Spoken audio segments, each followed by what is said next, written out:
வணக்கம். நான் சுதர்ஷன் மகேஷ். நேத்திக்கு நடந்த 2 சம்பவங்கள் தமிழக அரசியல்ல மீண்டும் ஒரு பரபரப்பை ஏற்படுத்தி இருக்குது. அதிமுகவினுடைய முன்னாள் முதல்வரா இருந்த ஓபிஎஸ், பன்னீர்செல்வம் அவர் என்டிஏ அலையன்ஸ்ல இருந்து நாங்க வெளில வரோம் அப்படின்றத அபிஷியலா சொல்லிட்டாரு. நம்ம ஏற்கனவே சில நாட்களுக்கு முன்னாடி சொல்லியிருந்தோம். அவருடைய மூவ் அப்படிதான் இருக்குது.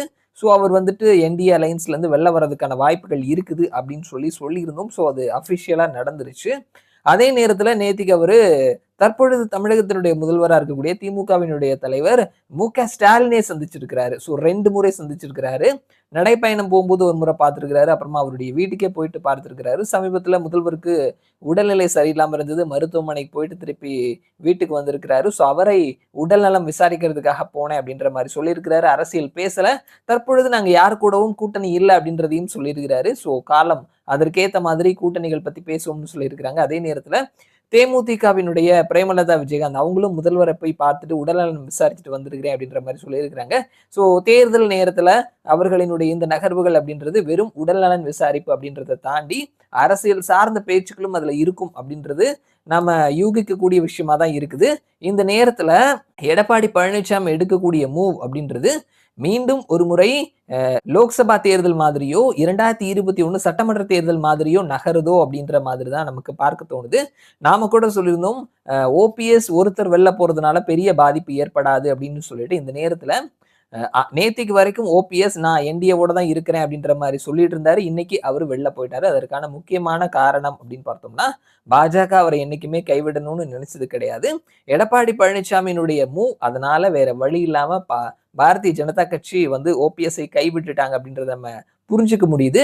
அதே மாதிரிதான் இன்னைக்கு அமமுகவினுடைய டிடிவி தினகரன் நான் என்டிஏ அலையன்ஸ்ல தான் இருக்கிறேன் அப்படின்ற மாதிரி சொல்லிட்டு இருக்கிறாரு.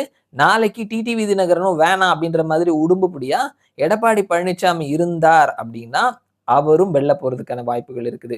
ஸோ ஒருவேளை அப்படி போயிட்டார் அப்படின்னா போன முறை தேமுதிக, அமமுக இவர்கள் எல்லாருமே சேர்ந்துதான் ஒரு பெரிய ஸ்பாய்லரா அதிமுகவுக்கு இருந்தாங்க. ஸோ அதே மாதிரி இவங்க 2 பேரும் போயிட்டாங்க அப்படின்னா மீண்டும் அது அந்த அலையன்ஸ் ஒரு சிக்கலை சந்திக்கிறதுக்கான வாய்ப்புகள் இருக்குது. அதே நேரத்துல இன்னும் சில விஷயங்கள் பேசப்படுது, சில நகர்வுகள் நகர்ந்துட்டு இருக்குது அப்படின்னு சொல்லப்படுது. என்ன அப்படின்னா நம்ம சொல்லியிருந்த மாதிரி அதிமுக உரிமை மீட்பு குழு சார்பா நேத்திக்கு அபிஷியல் அனௌன்ஸ்மெண்ட் கொடுத்த பன்ருட்டி ராமச்சந்திரன் அவர் விஜயோட ஓபிஎஸ், டிடிவி தினகரன், பாமகவினுடைய அன்புமணி ராமதாஸ் இவர்கள் எல்லாரும் இணைக்கிறதுக்கான வேலையை செஞ்சுட்டு இருக்கிறாரு. கூடவே கிருஷ்ணசாமி மாதிரியான ஆட்களையும் சேர்க்கிறதுக்கான பணிகள் நடந்துட்டு இருக்குது.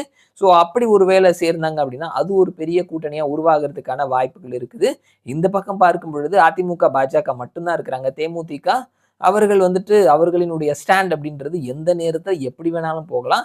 அவங்க இவங்க கூட தான் வருவாங்க அப்படின்ற மாதிரி சொல்ல முடியாது. நாளைக்கு வாய்ப்பு வந்ததுன்னா அவங்க திமுக கூட்டணியிலையும் போறதுக்கான வாய்ப்புகள் இருக்குது. ஏன்னா நேத்திக்கு பிரேமலதா விஜயகாந்த் முதல்வரை போய் சந்தித்து பேசியிருக்கிறாங்க. ஸோ அதனால அவங்க எந்த பக்கம் வேணாலும் போறதுக்கான வாய்ப்புகள் இருக்குது. தற்பொழுது அவங்க மோடியை பத்தியும் மத்திய அரசு பத்தியும் ஒரு நல்ல அபிப்பிராயத்தோட கருத்துக்களை சொல்லிட்டு இருக்கிறாங்க அப்படின்றதையும் நம்ம பார்க்க முடிகிறது. ஸோ அதனால டிடிவி தினகரனும் போயிட்டாரு அப்படின்னா தென் மாநிலங்கள்ல மீண்டும் ஒரு சர்க்களை அதிமுக சந்திக்கிறதுக்கான வாய்ப்புகள் இருக்குது. ஸோ இப்படி போச்சு அப்படின்னா களம் 2021 தேர்தல் மாதிரி தான் விஜய் ஒரு கூட்டணி ஒரு 2வது 3வது இடத்தை பிடிக்கிறதுக்கான வாய்ப்புகளோடு இருக்கக்கூடிய கூட்டணி அமைக்கிறதுக்கான வாய்ப்புகள் இருக்குது. அதிமுக, பாஜக அவர்களும் 2வது 3வது இடத்தை பிடிக்கிறதுக்கான வாய்ப்புகள் இருக்குது. ஸோ போட்டி 1:1 அப்படின்ற மாதிரி இல்லாம 2, 3, 4 அப்படின்னு போகும் பொழுது அது திமுக ஈஸியா ஜெயிக்கிறதுக்கான வாய்ப்பை ஏற்படுத்தி கொடுக்கும். அதே மாதிரியான ஒரு நகர்வை தான் தற்பொழுது அதிமுக அதனுடைய தலைமை விரும்புதா அப்படின்ற ஒரு பெரிய கேள்விக்குறியும் எல்லாரும் கேட்டுட்டு இருக்கிறாங்க. ஸோ திமுகவை பாருங்க, அவங்கள பார்த்து கத்துக்கங்க. அவங்கெல்லாம் ஒவ்வொரு வாக்கும் வேணும் அப்படின்ற மாதிரி சின்ன சின்ன கட்சிகளா அங்க சீட் ஃபுல்லானா கூட வர்றவங்க எல்லாத்தையுமே சேர்த்துட்டு இருக்கிறாங்க. தற்பொழுது கமலஹாசனை சேர்த்துருக்கிறாங்க. அடுத்து பிரேமலதா விஜயகாந்த் வந்தாங்கன்னா அவங்களையும் சேர்த்துக்குவாங்க. அந்த அளவுக்கு சீட் ஃபுல்லானாலும் சேர்த்துக்கிறதுக்கு ரெடியா இருக்கிறாங்க. நீங்க என்னடானா உங்களுடைய பர்சனலான இஷ்யூ எல்லாம் வச்சுக்கிட்டு கட்சியை தான் காப்பாற்றணும்னு நினைச்சிட்டு இருந்தீங்கன்னா மீண்டும் நீங்க ஆட்சியை பிடிக்கிறதுக்கான வாய்ப்புகள் இல்லாம போயிடும் அப்படின்ற மாதிரி சொல்லிட்டு இருக்கிறாங்க. கள நிலவரம் அப்படிதான் போகுதோ அப்படின்ற மாதிரி தான் நமக்கு பார்க்க தோணுது.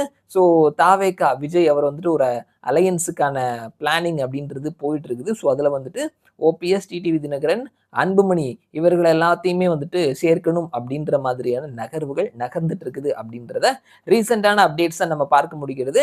டிடிவி தினகரன் சம்பந்தமான விஷயத்துல அதிமுக என்ன மாதிரியான நிலைப்பாட்டை எடுக்க போகுது அப்படின்றதுல தான் இந்த கூட்டணி ஒரு ஸ்ட்ராங்கான கூட்டணியா, அதிமுக பாஜக கூட்டணி ஸ்ட்ராங்கான கூட்டணியா இல்ல மீண்டும் ஒரு முறை தோப்போம்னு தெரிஞ்சு களத்தில் இறங்க போற கூட்டணியா அப்படின்றது தெரிஞ்சிடும். வெயிட் பண்ணி பார்க்கலாம் என்ன மாதிரியான முடிவுகள் வருது அப்படின்னு சொல்லிட்டு.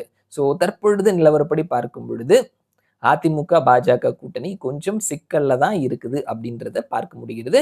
இது திமுக கூட்டணிக்கு கொஞ்சம் ரிலாக்ஸா இருக்கிறதுக்கான வாய்ப்பையும் ஏற்படுத்தி கொடுத்திருக்குது. பார்க்கலாம் என்ன நடக்குது அப்படின்னு சொல்லிட்டு. மறுபடியும் நான் உங்களை இன்னொரு வீடியோல சந்திக்கிறேன். அது வரைக்கும் நன்றி.